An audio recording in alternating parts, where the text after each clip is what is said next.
morning, I got an Uber. It was the first one I've ever gotten, and it was pretty easy to do on my phone. And there's had a list of all these things, like you can get a black car, you can get a black SUV, and I was like, well, I'll get the XL. You know, I'm a big guy. So I thought the XL meant the size of the passenger. So I clicked on it. Of course, I am curious why it costs $40 to go 1 mile, but at this time, you know, I didn't want to be late. Does it come with snacks? Like, what's going on here? Well, I get in the car, and he's like, where's everyone else? And I was like, this is it. It's just me. All right, so, hey, first time in here. This is really an honor. Peter Burns, SEC Network. What's up, man? I am, the voice is a little bit raspy, not because of singing or anything like that. So may have been served a beverage or two yesterday. And that's what makes this event so cool here in Nashville, is the fact of the proximity to everything. Yeah. Right? Like, and then, I mean, going in the elevator and you see a Florida fan, there's an Alabama fan, there's an Auburn fan, and they're talking ball. And you literally, last night I was thinking about it, I was like, this is going to be the perfect SEC Network commercial. Because you had 8 different fan bases all talking to each other, a couple people talking trash. Yeah. And they're like, hey, you know, everybody's good except for Kentucky people. You know what I mean? Like, it was just, it was great. And now, you know, the difference in the product in hoops compared to when we first launched in 2014 is damn night and day. Like, I mean, I remember going back from football season in 2014, and you have this high. I remember Mississippi State had that run, and Dak Prescott. I mean, all these great storylines. And you got to basketball season. It was like Arkansas was good, and Tennessee was okay, but then you had Kentucky, and everything else was like brutal. And then now you look at it, and there are like 7 teams could win it this week in Nashville. The product is better. The fans are showing up. There's an actual passion. I mean, it's what do you credit that to? Is it Sankey making it an emphasis? Yeah, I mean, I think Sankey looked at that and go, we dominate, we kick everybody's ass when it comes to football and the fan interest and ratings and obviously revenue. They do pretty well on like baseball, softball, golf, every single sport. Why would basketball, one of the revenue generators, why does that lack? So I think that they went through and they looked at it and says, okay, we need to put an onus that this is not just a football conference, it's an everything conference. Right. And you already had the solid bones of good programs like in Arkansas and like in Kentucky. And you had the basis of some programs like LSU who's had runs. You've had Ole Miss had some runs. You've had other squads that have gone and had their small runs of success, but why can't you sustain it? And I think it came down to coaching as well, too. It's like, all right, why are you hiring just okay coaches when you're like, dude, you get the best of the best. Like, you do it for every other sport. Why would you not do it in basketball? Yeah. Can you help us make sure we get? I know we're going to Dallas for the next media days, but it would really help us, especially. But we should just do media days in Nashville. I mean, listen, no, trust me. As a person who does morning radio for SEC Media Days, I have no interest in Nashville. In fact, I want it to be in like Ruidoso, New Mexico, or something like that. Wherever you live, like out in the boon. Where are you at? Like, I was Jefferson County, Tennessee. Give me Jefferson County, Tennessee. I want no Ubers. I want no bars. I want nothing. That way, I'm just there to focus on. So you miss Hoover? Games. Yeah. Listen, Hoover. I love, people always talk about Hoover, but Hoover is one of those things that it made it uniquely SEC, where you just had the people over in the lobby and you had the crazies that would show up, and those are, it's part of the lifeblood of it. Now I am glad that they're going to Dallas, just simply the fact you get Texas and Oklahoma in, and that's going to be such a huge storyline. So, but again, hoops tournament, as long as you can keep it here in Nashville, I think it's going to be here for a long time. That's great. And I'm a firm believer. I love the SEC baseball tournament in Hoover, Alabama. Like, it's one of those still events where it's so family friendly. Yeah. Like, you just people have made it over the years. Like, we're going to take vacation. We're going to go down there. The kids are there. They have a good time. So, I think a lot of that is lost in the billions of dollars of college athletics any longer, of like, what is a true family environment? And I think, you kind of found it. Yeah. And we were talking before you showed up. Your Twitter is one of our favorites. Which is the SEC fandom that oozes from that. Are you? And I'm just curious. Are you like just like a stat nerd or something, or are they feeding you that info, or how is it? It comes from, I look at all of this stuff of, am I proud of what I do? Am I proud of where I'm at? And am I proud of the product that I cover? And truthfully, I am. So a lot of it is just my idiotic ADD brain looking at going, oh, wait a minute, everybody's saying that the Big Ten is right there equal with the SEC and all these revenue sports. Like, let me dive into the numbers. And you start looking at the numbers, you're like, all right, there's a narrative there, but it doesn't meet the facts. Right. And so I'm damn sure going to make sure that I point that out any single opportunity that I get.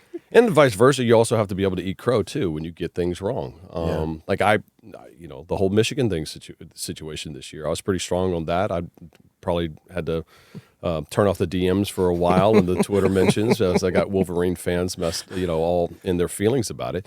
But at the end of the day, too, that's what sports is all about. Right. Like I don't want to cover anything that people aren't passionate about. Like I fell out of love out of the NBA a couple of years ago, because I just felt like, hey, do the people that are playing the sport, people that are running the sport, do they care about it as much as I do as a fan? And I didn't get that way from the NBA. I still get that way, even with all the changes in college football and just the fandom and just like, if you're saying crazy stuff about it and you're passionate about it, I love it one way or another. Now, have you ever fired off a tweet and then 10 minutes later get a phone call saying, "Hey, can we bring that one down?" Oh, buddy. Oh, wait, what's the filter? Like, I need to have one of those bracelets. Like, what would Tim Tebow tweet? Like, that's what I need to have because, I mean, that's like, I've never been called into the principal's office for anything that I've done on air. Yeah. But with my thumbs on a phone, I've been called to the principal's office many times. I'll never forget the first SEC championship game that we had for the network. I'm all excited. We're there. We're having a great time. And I'm kind of new to the television world. And I'm not new to media because I knew sponsors and whatnot. But remember the Dr. Pepper halftime toss, right? So I used to be able to tweet whatever I wanted when I owned my own business. And I said something along those lines about like, hey, I can't believe you're doing the chest pass. Something along those lines. It was worded probably a little bit different. And literally as soon as I sent tweet, I believe that a lot of our executives and a lot of people were actually in the Dr. Pepper suite. Like as soon as it. And I got a phone call like 5 minutes later, like, hey, we're with the Dr. Pepper people. And I got 5 people showing me a tweet that you just sent. And I'm like, got it. And so it was funny. It was a good learning lesson because you realize the symbiotic relationships between doing stuff on air and having clients. But then we turned it into a positive. I was like, actually, I kind of want to know, is it harder to throw the football with the Dr. Pepper challenge? Like where you got to throw it into the hoop or underhand. Right. And I actually did it. And I believe I was doing Feinbaum that week. And I actually went through it and I was like, holy hell, it's so much easier to do it underhand and then like the chest pass as opposed to like just throwing it like a normal quarterback. So I was like, there you go. We tried to turn it into a positive and I noticed that like at a Dave and Buster's, the guy with the high score of the basketball, we all want to kind of just play basketball. Oh yeah, it's not Dalton Connect or it's not Steph Curry or something like that. I mean, there's a famous video that like the Asian guy that's doing it. He's just underhand over there, and you're like, at the rim, So I mean, you go back and look at like what was it? The Rick. I want to say Rick Barry, but that's not the case. Famous basketball player back in the day, and so he would shoot underhand free throws. Will Chamberlain for a while shot underhand free throws. So I don't know if that's going to make an appearance here. I think people would get clowned so much on social media that they end up quitting. But again, if it works, it works. If it works, right? Yeah. Do you have a favorite coach or player that you've interacted with?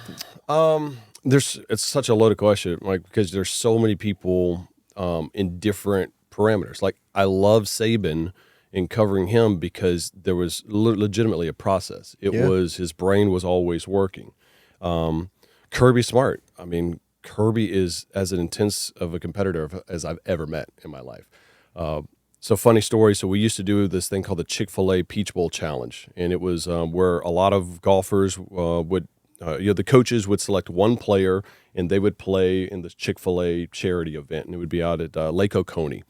And it's the first year that Kirby is the head coach at Georgia. So Hugh Freeze is over at Ole Miss. And I mean, it's a pretty competitive deal. Like Saban would always pick Mark Ingram because Ingram was a really good golfer. Yeah. Okay. And so we'd go through all of this stuff. Well, Kirby in his first year comes up. He plays pretty well, but they're getting blown out by, I think, Hugh Freeze and Wesley Walls was his teammate. So as I'm walking off the course, Kirby starts talking to I believe the CFO.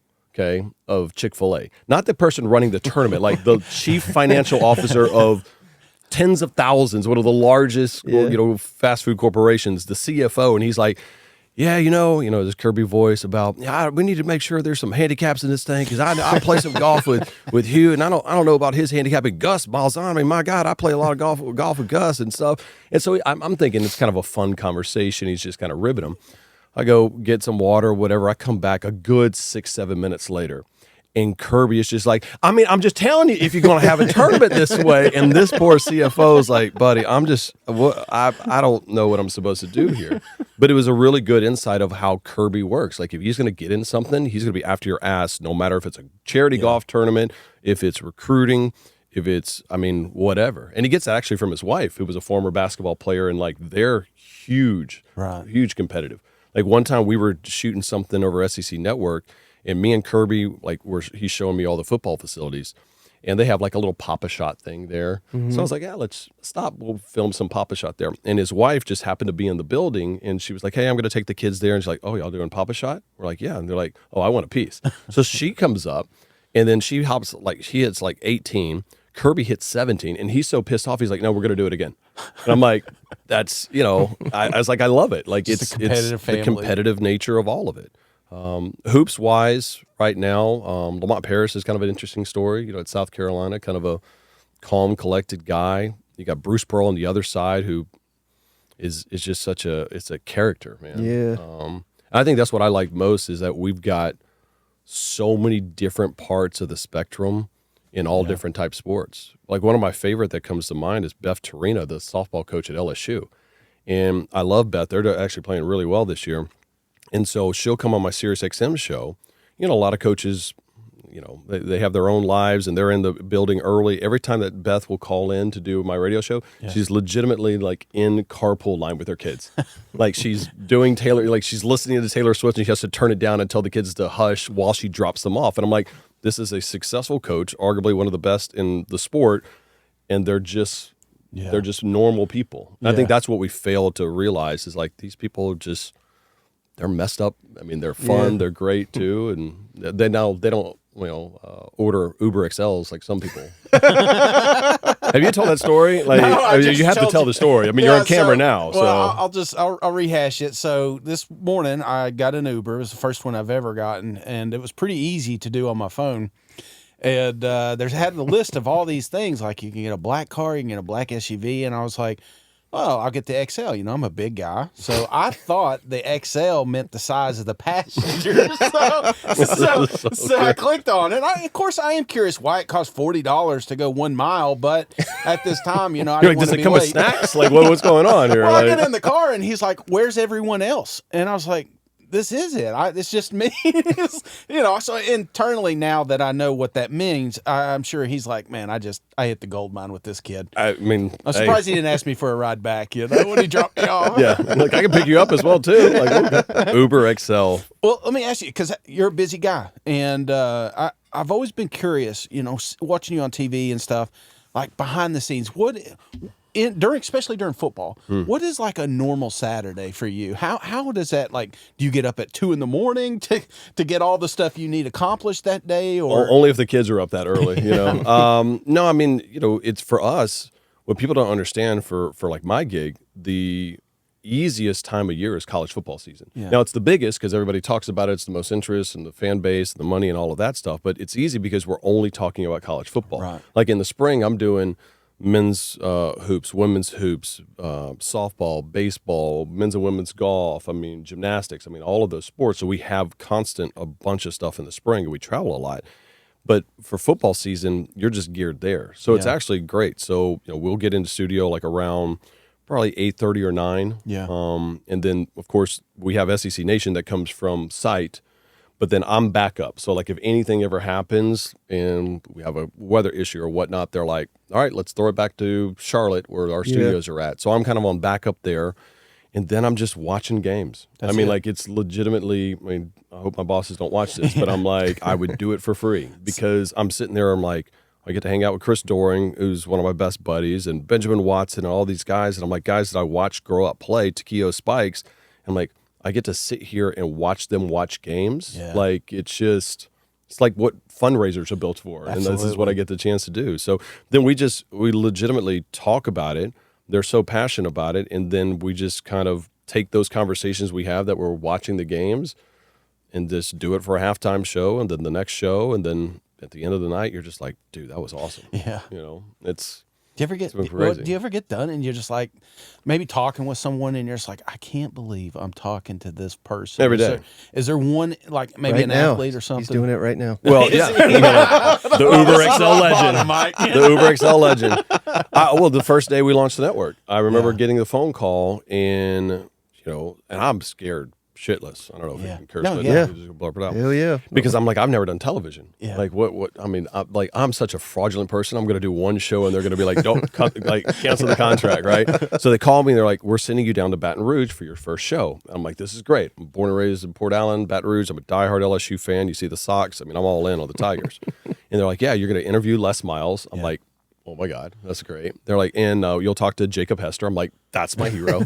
And then we become good friends. And they're like, and the first thing that you do as we launch the network, you will be our correspondent from Baton Rouge, and you're going to do it with Ben McDonald. Yeah. And I'm like, oh my God, I get literally goosebumps right now just talking about it. Because Ben, I grew up watching LSU baseball, and he was just a legend. And so we get down there to LSU, and I'm nervous as hell. And we interview Les Miles, and that goes well. We hang out with Hester, and that goes well. And then we have to do our first hit with the SEC Network. So I don't know if you ever remember when they first did the inaugural broadcast. They went to every single of the 14 schools, and they're like, all right, this person's at A&M, and this person's at Florida, and they would do something. They're like, all right, we're going to throw it to LSU, and it'll be Peter Burns and Ben McDonald in front of Mike the Tiger's cage. Yeah. Now, mind you, we launched on August the 14th. And if you've ever been in Baton Rouge, Louisiana, on August the 14th, it's 185 degrees and 90% humidity. They asked us to get there an hour early, and we are suited up. Yeah. I mean, you just got to dress the part. And me and Ben are just dripping wet because we don't know when they're going to go to us. Well, it gets so hot that and we start sweating so much that the little IFB that tells us our communication to Charlotte melts. Yeah. Oh, no. So we don't know when they're going to come to us. And now everybody's panicking. And I'm like, if you're panicking, I'm really panicking. Y'all know what you're doing. I don't know what I'm doing. And so then they have to get on a phone call to hear our studios in Charlotte about when we're supposed to go. Well, mind you, when you're hearing an IFB, it is milliseconds. There's no delay. So they say, go. Well, on a phone call, it's about a second and a half delayed, which doesn't sound like a long time, but in television, it's 9 days, right? So what ends up happening is they're on the phone and they're like, all right, now go. Well, we've been constantly wiping sweat off of our brow. So when I hear go, I'm in the middle of just just right there. And I'm like, oh my God, it's warm. Oh, and hi, welcome to Baton Rouge, Louisiana. And I remember everybody, they're like, this kid from Colorado, because they didn't know me at that point. I was from Denver. And they're like, this kid from Colorado ain't made for the SEC network. They're like, look at my boy sweating. But we still laugh at it. That must have been before. The first thing I remember SEC network was A&M South Carolina. Yeah, that was the first game. Yeah. Right. So what we did was the first game. Remember, that was Kenny Trill, the quarterback right after Johnny Manziel, and it was, hey, okay, here's someone got another Heisman candidate type guy. That was the first game. It was A&M South Carolina, big conference matchup. If I'm not mistaken, South Carolina was ranked pretty high because that was they were favored. They were at home, and they then got their ass kicked. And A&M beat the hell out of them. Yeah. And so, but we had launched probably 2 weeks before that as like this grand, celebration. And then you'd had, 2 weeks of kind of shows kind of leading into when you're independent. I remember now, like you don't pay for the cable till the day of the game. That's the way, if you can't afford it, you know what I mean? I mean, that was a big deal because remember that was part of the beauty of when the SEC network launched is that with the relationship they had at ESPN, that there was some leverage of like, hey, if you were going to want ESPN, you're probably going to want the SEC network as well too. Right. Yeah. And like the old way that cable used to work is the fact of you wanted to expand your conference based on how many television markets you could get for cable. Yeah. So there's probably some research that went into going, all right, we've already got all these other states. We're not into Texas, okay? And Texas, we're not at that point at 2012 or 2010 with these conversations we're having, they decided that they went with Texas A&M to add the Texas footprint, and then Missouri to add the St. Louis and Right. Missouri footprint for how many households they had, because that was how the money was made versus on cable subscribers. And now it's flipped 10 years later, is not so much as the cable model has changed. It's a matter of what's going to be the biggest brands that you have. And so when Texas and Oklahoma looked at it and they said, well, we're going to move somewhere. We're just not happy with what's happening in the Big 12. Yeah. I imagine the SEC was like, well, if you're not going to come, if you're looking to leave, okay, if you're leaving, we'll have those conversations. Yeah. Because if you don't have those conversations, guess what? Then the Big 10 or somebody else was going to say, yeah, Texas, Oklahoma, you're leaving? We'll take you right now. And so that's how, we're here, getting ready to launch with 16 squads. Do you think, I mean, that's the big talk was like, are they done? We never thought we'd have Texas because of A&M, and then here they are. So is there any I don't think there's a rush. Yeah. Like, I think there was a rush for to kind of pull away and when those brands were out there. And I think the Big Ten looked at this and said, we need to add people. It's an arms race. We need to add Oregon. We need to add Washington. We need to add USC. We need to do all this stuff. I think it's all because they wanted to keep up with the SEC. Yeah. Like, I think everything, especially with Sankey's leadership, is that we're going to be a leader. We're not going to react to everybody. We're going to handle our business the way we handle our business. And then it's, you're going to keep up or you're going to get trampled. Yeah. And I don't think, there's a lot of people right now that are talking about, well, the SEC is the big bad bully and they're trying to just, get away and break away from college football. It's like, if you see the latest proposals of the college football playoff, you know that's clearly not the case. Because if the SEC and the Big Ten want to just get together and say, oh, to hell with everybody. Yeah. Like, why are we splitting billions of dollars between all these different conferences when we can just split billions of dollars between two conferences? That's a whole lot more money. I think Sankey has looked at that, and his background being in the NCAA, I do think that he actually does care about the game of college athletics. Yeah. Plus, I don't think that Sankey or Petitti, the Big Ten commissioner, want the proverbial kind of blood on their hands of saying, hey, they're the ones that changed the entire landscape of college football. But college athletics and realignment has been happening for a century. Right. Like, this is not anything new. It's just we have the recency bias of people moving conferences right now. I mean, that happened in the 1900s and the Sewanee 1920s. Sewanee, Georgia Tech. I mean, I would imagine Sewanee probably wants that. Same thing with Georgia Tech and Tulane. Yeah. I mean, absolutely. You go back and look at, because there were some questions about Florida State coming into the SEC, and you go back and look at the history, and I started diving in, doing my nerd thing about Florida State, and Florida State tried to get into the SEC for years and years and years, and even got to the point where Florida had said, all right, we'll champion you. Like going to a country club, someone's going to vouch for you. Like, finally in the 50s, they were like, Florida's like, come along. And when one of the spots became open, they were going to add one school.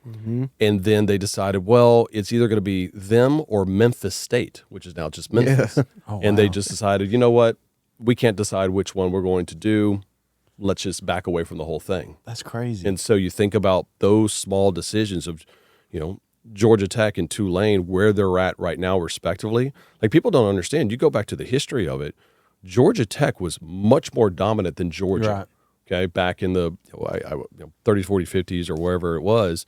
And then all of a sudden, obviously, when they left the conference, Georgia started, taking off, and they became the program. And now they're the gold standard of college football. Mm-hmm. You mentioned your buddy Chris Doering. The whole reason I wanted to get you in here, I wanted to ask you this question. Yeah. Do you just, do you take joy in these victories that your annual Florida LSU bet that you have with them, or you just take it for granted that you've already got the next 10 lined up? Because where Florida's at, where LSU's at, I can't imagine that streak ending anytime soon. There's the birth of my two children, and there's the LSU Florida wager every single year. These are the three highlights that I have in my life. Because, listen, I hated Florida growing up as an LSU fan, because I remember my parents had moved to Baton Rouge, because we grew up in Texas for a while. So I went, and I was like, you know what? I can't wait to go back to an LSU game. So we went. I was so excited. Man, it's LSU. It's Tiger Stadium. This is what I grew up loving. And I was like, oh, it's Florida. This is going to be great. And we got there, and it was Spurrier in that visor. Yeah. And they beat our ass like 52-3 or something like that. And I was like, to this day, I'm like, middle fingers, Florida, like, not happy with that. And then now, Doering has become such a great, I hope he doesn't watch this because he's a great dude. Oh, you're safe. Yeah.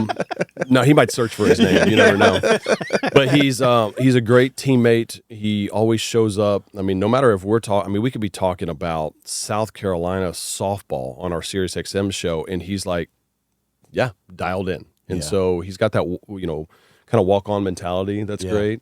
And then it's a life of its own. I think it's 5 years in a row. And then we had the famous LSU Florida College World Series bet where you had to dress up as an LSU player and walk to the airport. Was that your favorite punishment that you've made him do? So far that one was a good one because it was such a build-up, and there was like a month. The College World Series happens. There's we put a wager on it. Florida, I want to say, I can't remember it is. I think LSU had won the first game, and then Florida came back and whooped them the second game by a ton, and then LSU just crushed them, if I'm not mistaken. I think that's how it went down. And so then 2 months later, we had this build-up of you had to show up at media days to it. And now, to this day, we'll have, Brian Kelly, the first time, one time I made Doering dress up in a clown suit, and we had not told Brian Kelly this. Yeah. This is his first year. So BK comes on the Zoom and our SEC this morning show on SEC Network, and sure enough, he hops on the Zoom and he's I asked the first question or whatever, and then the second question is from Doering dressed up in a clown suit, and the picture of Brian Kelly like, what in the F did I get myself into? And you think, this is Doering, SEC legend, one of the best players, and he's dressed up in a clown suit, or he's dressed up like Tiger King and all these idiotic deals. The problem is now I'm running out of things to make him dress up as. Right. And it's going to be tough sledding for Florida probably this season. So I don't want to get ahead of myself, but there's probably a pretty good chance that he's going to be dressing up as well, too. Do you think Napier will still be employed by that game? I think so. He's in a tough spot because right now, you're trying to find yourself. Florida State's gotten better. UCF is now in the Big 12. Miami's made a little bit of a move. Florida has, 6 or 7 different schools inside the school or inside the state that can actually recruit really well. And then everybody, the Georgias, the Clemsons, everybody else, the LSUs of the world, they're going to Florida to recruit as well. So it's tough. Now, the schedule he's got coming up this year does not do him any favors. Right. That's probably arguably one of the toughest schedules in the history of college football because you got to go run through the SEC gauntlet. Mm-hmm. Then you're still playing, I think, Florida State. You're playing Miami. You're playing UCF, and there's another school. There's no break. Mm-hmm. So, we'll see. And I think the expectation levels for schools are going to change to a certain extent now with the 12-team playoff. Yeah, it's playoff for bust. I think for a lot of SEC schools, fair enough. Yeah. And I think that's good, though, because when it's playoff or bust, whether it's the 12-team playoff or the 14-team playoff, what eventually happens is there is in basketball, there's a success. Mm-hmm. It's not necessarily cutting down the nets, or it's do you make the Final Four? Okay, if you didn't, or did you at least make Sweet 16? Did you make the tournament? Okay, that's the next step. And so I think for a lot of the programs, I would say probably Georgia right now is the only one that it's championship or bust because there's so much change in Alabama. There's so much change everywhere else. Everybody else is did you at least make the college football playoff? Right. And if you didn't, it's time to reevaluate where we are as a program. Yeah. And I could argue that, Vanderbilt is still in a series of flux right now, and hopefully that they can get back to where they've been before, but it's going to be difficult. But pretty much every other school in the SEC, within a 1 or 2 year period, if you do things right, why can't you be in a 12-team or 14-team playoff? There's no reason why you can't compete for that. And that's going to be good, especially with Texas and Oklahoma coming in. Yeah, I think that's a perfect place to end it. Peter, before you go, the audience already knows, I'm sure, but can you tell them how can they follow you and everything on social media? I'm a Uber XL driver, and so if you want to get on there, tip well right there. It's social media. At Peter Burns ESPN is probably the best way where I get in trouble there, and same thing on Instagram and what. And so I don't have a TikTok, or I have a TikTok, but now that doesn't look like going to be an option much going forward. So, and then again, I do a Monday through Friday Sirius XM show. I'll do SEC Network is my main gig. I'll call stuff for PGA Tour live, do the PGA Championship this year. I've got a chance to do Mad Dog Radio this week for Sirius XM, so that was kind of fun. So. I'm a fan living their sports dream. So it's been a blast. And this has been fun, man. Got to do it again. Appreciate Yeah, thank you so sure. much Thank for you coming in, coming bro. in. You got it.